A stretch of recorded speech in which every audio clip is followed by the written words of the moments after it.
Jamaah, oh jamaah, Alhamdulillah. Alhamdulillahirabbil alamin, masih di Islami Twindah, masih di tema kita pagi hari ini. Temanya adalah aku seorang ibu, istri dan anak. Wah, ini dia nih. Ini temanya bagus banget nih, merimain kita sebagai anak, sebagai suami ya, untuk sebagai kakak juga nih, untuk peduli kepada perempuan nih. Ini Bahkan Masya sebagai Allah. orang tua. Sebagai orang tua. Nah nih, kita lanjut lagi, Habib mau izin nih Bib nih, ada ya. Baik. Yang namanya sebuah pernikahan ini pasti banyak banget namanya cobaannya. Cobaan yang satu baru kelar, muncul lagi cobaan baru. Dan salah satu cobaan adalah ketika orang tua istri ini kecewa banget sama menantunya. Sampai-sampai ya nyuruh milih antara suami atau orang tuanya. Wah, ini udah berat banget nih ya. Kalau milih suami ya, orang tua tidak lagi menganggap dirinya sebagai anak. Terus kalau misal seandainya balik lagi kalau milih orang tua, sedangkan surga sekarang dari istri itu adanya di suami. Nah, apa yang sebaliknya dilakukan istri ketika menghadapi dilema memilih antara suami dengan orang tuanya? Atau apakah salah jika ia tetap memilih suaminya? Mohon izin penjelasannya Habib, silakan. Baik, bismillahirrahmanirrahim. Rabbi syrah li sadri wa yassir li amri wa hlul 'uqdatan min lisani yafqahu qawli. Guru kami Ustaz Maulana, Ustaz Syam dan pemirsa yang dimuliakan Allah Subhanahu wa taala. Kalau tadi pertanyaannya terkait kita sudah punya suami, lalu kemudian orang tua kemudian seperti itu. Nah, bagaimana caranya? Nah, jadi begini.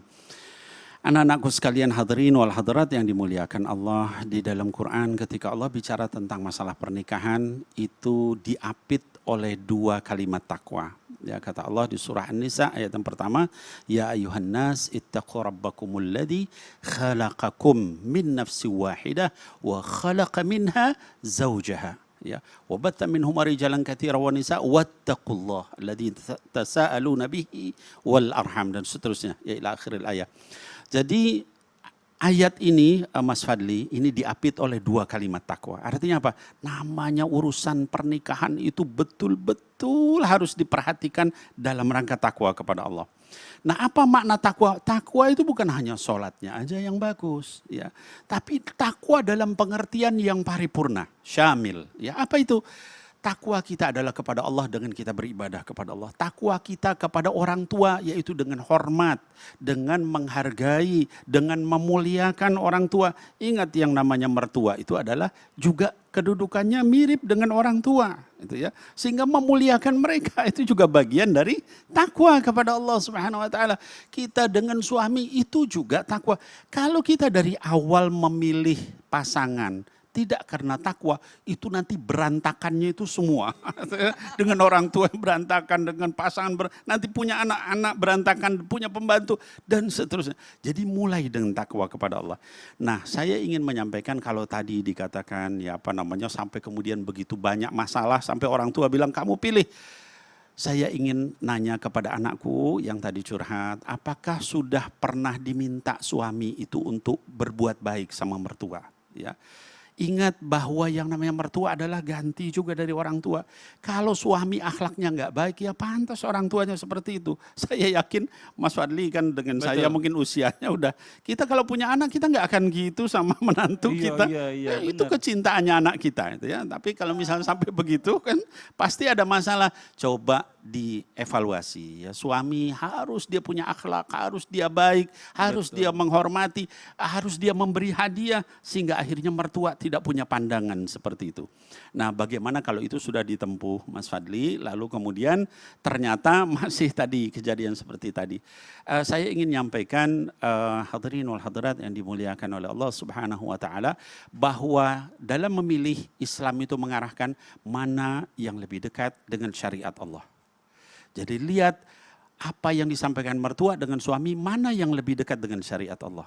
Kalau misalnya tadi apa namanya mertuanya tidak sesuai syariat Allah, dia nyuruhnya nggak benar, akhlaknya juga tidak baik, ya perintahnya juga tidak sesuai, ya berarti kita harus memilih suami kalau tadi suruh milih gitu ya. Tapi kalau justru apa orang tua kita itu baik, lalu kemudian dan sebagainya, suaminya yang tidak baik, maka kita harus memilih orang tua. Habib, mana dalilnya? Sayyidina Ibrahim alaihissalam pernah mendatangi anaknya Sayyidina Ismail alaihissalam dalam hadis sahih, dia nanya, gimana? Ternyata istrinya ini, istri anaknya ini kelihatan tidak baik. Lalu kata Sayyidina Ibrahim dengan bahasa yang halus, nanti kalau anakmu pulang, kalau suamimu pulang kasih tahu kata ayahnya, ya mertuanya disuruh mengganti kuncinya. Maksudnya mengganti istrinya gitu. Nah jadi kenapa? Karena nggak baik. Nah jadi sekali lagi kita arahkan dengan takwa, mudah-mudahan Allah berikan Ya, jalan amin, keluar. amin. Ya mudah-mudahan sih nggak kejadian ya buat semuanya ya. Karena ini memang pilihan yang sangat berat banget pastinya. Karena dua-duanya adalah yang dicinta kan gitu. Nah memang tadi kata Habib ini masalah menjaga hubungan baik antara menantu dengan mertua ini juga perlu diperhatikan lagi. Dan kekompakannya juga perlu diperhatikan, dijalin. Nah kita bicara masalah kekompakan nih ya. Ada tayangan nih, ada seorang anak yang kompak ya. Dance bareng ibunya. Wah ini dia lucu nih tayangannya. Ini dia tayangannya nih. Oke, jadi ini airnya udah mendidih. Jadi sekarang langkah selanjutnya adalah kita masukin ubinya. Terus ini daun pandan yang udah diikat begini. Udah diikat simpul. Kita masukin juga kolang-kalingnya.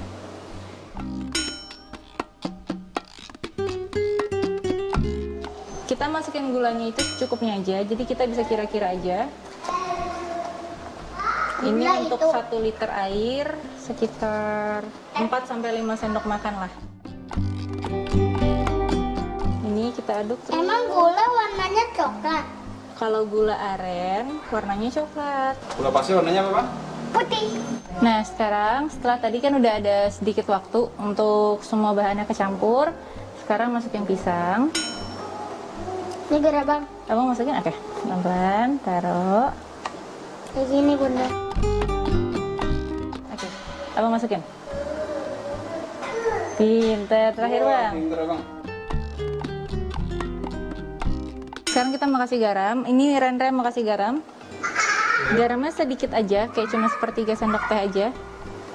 Karena ini bukan buat jadi asin, tapi biar kayak gurih aja gitu. Nah sekarang abang tuang. Tuangin di situ semuanya. Oke. Udah, sekarang kita aduk. Pelan-pelan ya bang.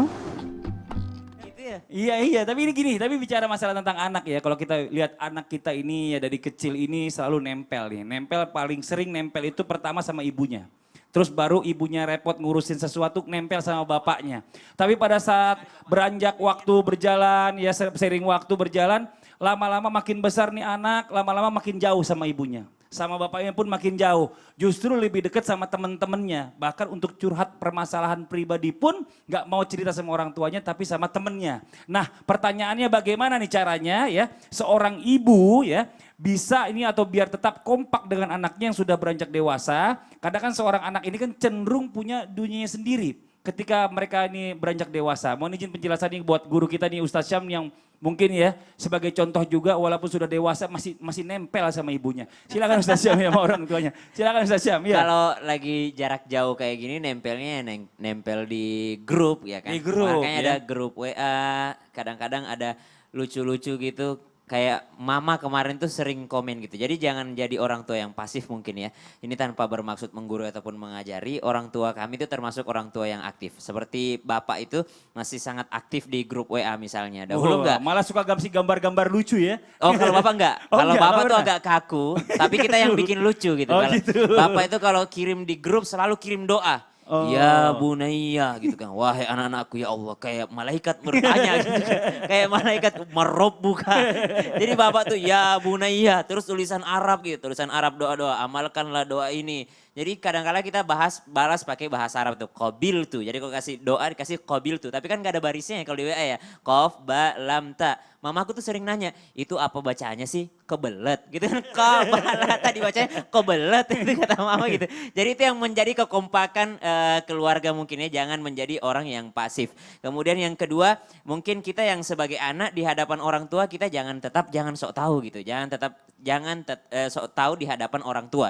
Karena seperti tadi yang dikatakan guru kami Ustadz Maulana Habib Nabil, tetap orang tua mempunyai ilmu yang tidak kita punyai sebelumnya. Ada perkataan yang sangat indah yang sering kami kutip, kun inda nafsi syarran nas. jadilah kalian manusia terburuk di mata diri kalian sendiri. Apa maksudnya? Anak melihat orang tua, dia memuliakan orang tuanya. Kenapa dia bilang begini? Mama papaku nih umurnya lebih banyak daripada saya. Berarti amal ibadahnya jauh lebih banyak daripada saya. Berarti pahalanya lebih banyak daripada saya dan dia pasti lebih mulia karena amalnya jauh lebih banyak daripada saya yang lebih muda.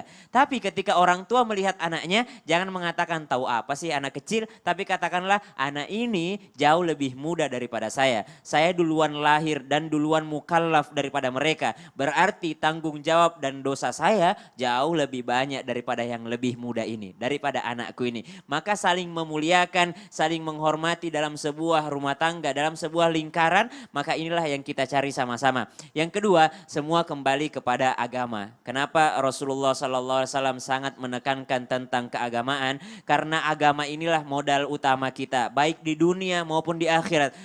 Banyak yang mengatakan ilmu agama untuk apa sih? Ilmu agama untuk akhirat saja. Oh tentu saja tidak. Ilmu agama itu bukan hanya untuk akhirat saja, tapi untuk dunia seseorang ilmu agama sangat menyelamatkan. Banyak anak yang dongkol sama orang tuanya, tapi tidak sampai mencela orang tuanya. Kenapa? Karena ada agama yang digenggamnya. Banyak orang tua yang dongkol terhadap anaknya, tapi tidak sampai menzalimi anaknya. Kenapa? Karena ada agama yang merem dia sebagai remnya. Karena agama benar-benar menjadi rem seseorang. Yang ketiga adalah as-sabar. As-sabar itu adalah sesuatu yang kita lakukan atau yang menahan kita dari berbuat keburukan juga. Bagaimana caranya kompak? Ya dengan kesabaran. Kalau nggak sabar bagaimana? Orang tua nggak ngerti kehidupan anak muda nggak ngerti kehidupan orang tua. Maka sama-sama bersabar di dalamnya. Anak muda sedikit merendah di hadapan orang tuanya untuk apa? Untuk tahu, oh orang tuaku begini keinginannya. Orang tua pun demikian. Orang tua kan diajarkan dalam riwayat bahwasanya alimu auladakum, ajarilah anak kalian sesuai dengan zamannya. Bagaimana mungkin orang bapak kami dulu berpikir begini, apa sih itu handphone dulu waktu kami menghafal, handphone buang-buang waktu saja. Ternyata dia nggak tahu kita bisa bikin grup di sana dan kita bisa bercengkrama di dalamnya. Jadi sesuai dengan zamannya. Jadi sebenarnya bicara lagi, balik lagi ya, semuanya ini harus aktif. Ya orang tuanya aktif, mengajak anaknya juga aktif. Jadi tercipta yang namanya harmonisasi tadi kata Ustaz Maulana. Dan kita sebagai saudara juga saling menegur. Ada adik kami juga yang kurang aktif. Jadi kita yang negur, kapan lagi kita mau bincang-bincang sama Bapak. Bapak tuh nggak selamanya hidup. Gitu, bener banget. Nah ini bocam yang ada di rumah nih, saya masih punya video nih. Ada pasangan ya yang sudah menikah bertahun-tahun tapi masih tetap bisa menjaga kemesraannya. Oh pasti ngiri kan. Ini dia tayangannya nih. Saya ada tebakan nih. Apa sesuatu yang punya aku tapi cuma kamu yang milikin? Hati.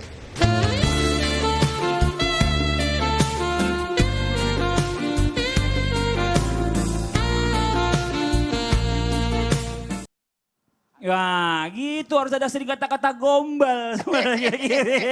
Gue banget itu. Cewek itu seneng banget digombalin. Kadang-kadang cewek itu juga seneng dibohongin.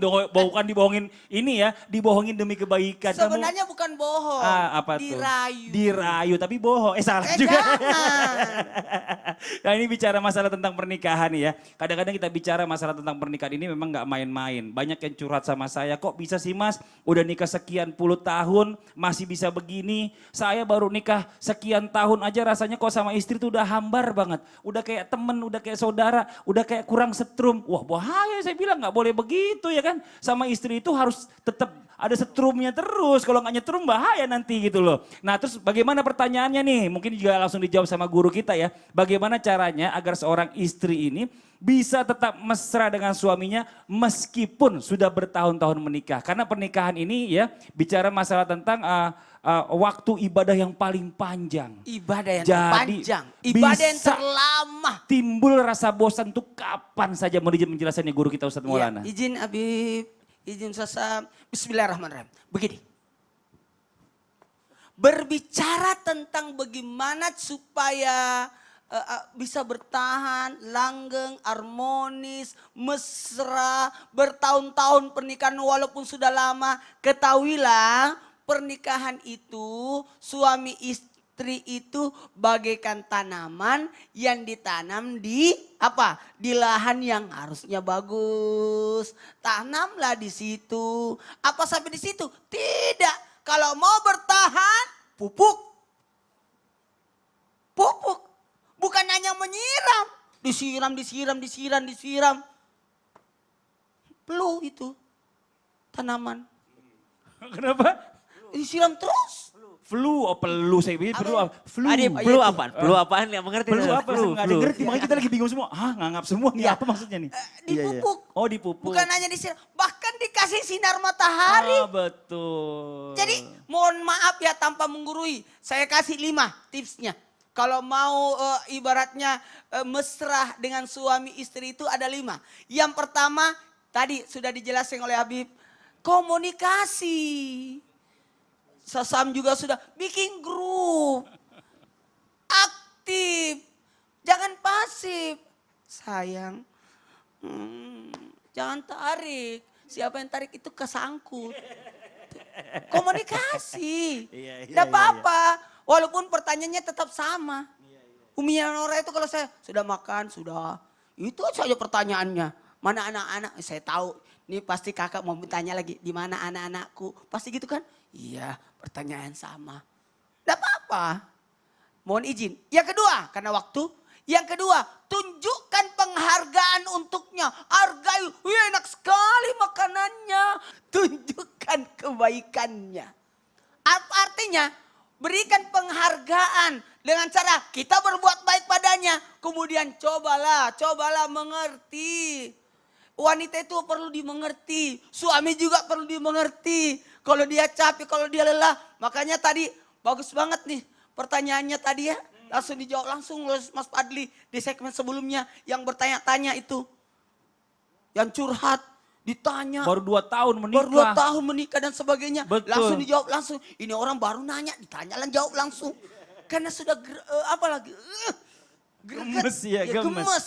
Makanya cobalah mengerti. Dan ingat, mengerti bukan hanya sekedar mengerti, tapi tunjukkan kebaikan padanya. Karena kadangkala wanita itu harus diberikan petunjuk. Ya ini juga sih banyak ini. Kasih kode-kode, orang nggak tahu kode-kode. Harusnya perlihatkan. Nah ini yang bagus, buat tradisi. Tradisi romantis. Berpegangan. Mas Fadli selalu ngomong, saya kalau sampai ke kantor langsung batal wudhu saya. Karena istri saya setiap saya keluar pasti cium tangan. Kalau saya cium tangan sendiri. Nanti saya bantu cari. Gitu kan, cium tangan. Itu bentuk keromantisan. Kalau saya dari panggilan. Iya. Umi Naura. Ya Allah. Kalau saya dipanggil Abah. Iya, kalau saya panggil istri saya babyku. Iya. Dan Kalau itu Sasam panggil? belum ada dia belum ada. Ya Kalau tapi itu penting, maksudnya ini dari segala poin itu tadi masalah jaga komunikasi, Jaga itu komunikasi. penting banget, menghargai, Hargai ya dia. kan. Terus kita bagaimana tadi yang paling penting adalah membuat tradisi keromantisan sendiri. Itu. Panggil-panggilan saya. Beda-beda orang. sama istri. Beda-beda orang panggilannya. Enggak, karena itu penting banget gini Ustadz. Kalau nggak dipupuk dari awal, itu nanti akan tabu di akhir. Nabi Nggak saja. usah lah manggil-manggil gitu, malu. Nabi saja kan ada panggil, ya Humaira. Tapi luar biasa. tapi ini penting nih buat semuanya nih sekali lagi ya. Pokoknya ayo buat sama pasangan itu dijaga keharmonisannya ya. Komunikasi jangan lupa, tetap saling sayang-sayangan seperti apa ya, setelah nikah itu jadi pacaran deh pokoknya deh. Itu lebih indah. Ini kenapa ini? Ustadz Maulana, tadi seger kenapa sekarang sakit perut? Terlalu semangat. Hah? Padahal saya telah Aduh gimana sih? Saya dari tadi udah coba bawa ini nih, biar semangat. Nengok Ustadz Maulana lagi pegang-pegang perut malah lapar. Itu perut kenapa emangnya? Laparnya kenapa? Tadi nggak makan? Hah? biasa. Ya setengah Karena kan sarapan. gak mau telat saya. Aduh Ustadz jangan begitu dong ya kan. Nahan lapar itu juga bahaya. Iya sih tapi saya maklum lah ya kan. Kan Ustadz ini kan juga lagi nggak punya pasangan jadi nggak ada yang bikin sarapan. Kalau saya alhamdulillah ada yang bikin sarapan. Udah gini aja Ustadz deh ya.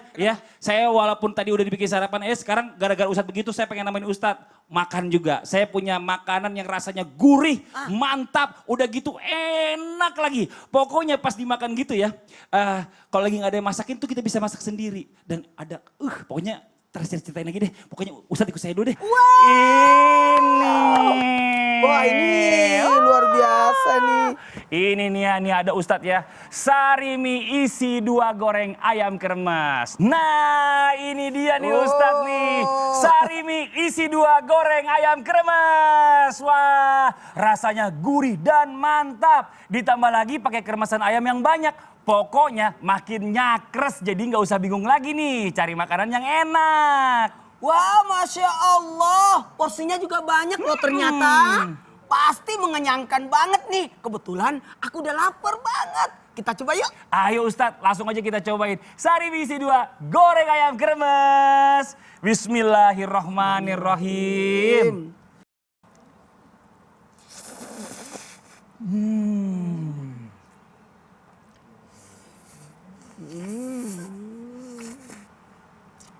Alhamdulillah rasanya enak banget. Porsinya banyak dan kremesnya juga enak. Iyalah jelas Ustadz. Pokoknya Sarimi isi 2 goreng ayam kremes bikin makan di rumah jadi makin seru. Sarimi isi 2 goreng ayam kremes makin nyakres makin gurih. Nah buat jamaah yang ada di rumah jangan kemana-mana. Setelah ini kita masih ada ensiklopedia Islam yang akan dibawakan oleh guru kita Ustadz Syam. Dan juga nanti kita akan berdoa bersama. Dipimpin guru kita Habib Nabil. Nah agar nih ya. Ibu kita, istri dan juga anak perempuan kita ini selalu diberikan kekuatan menghadapi segala ujian dan juga selalu dilindungi oleh Allah Subhanahu wa taala. Jangan kemana-mana, tetap di Islam itu indah. Jamaah, oh jamaah, alhamdulillah. Makan dulu ya.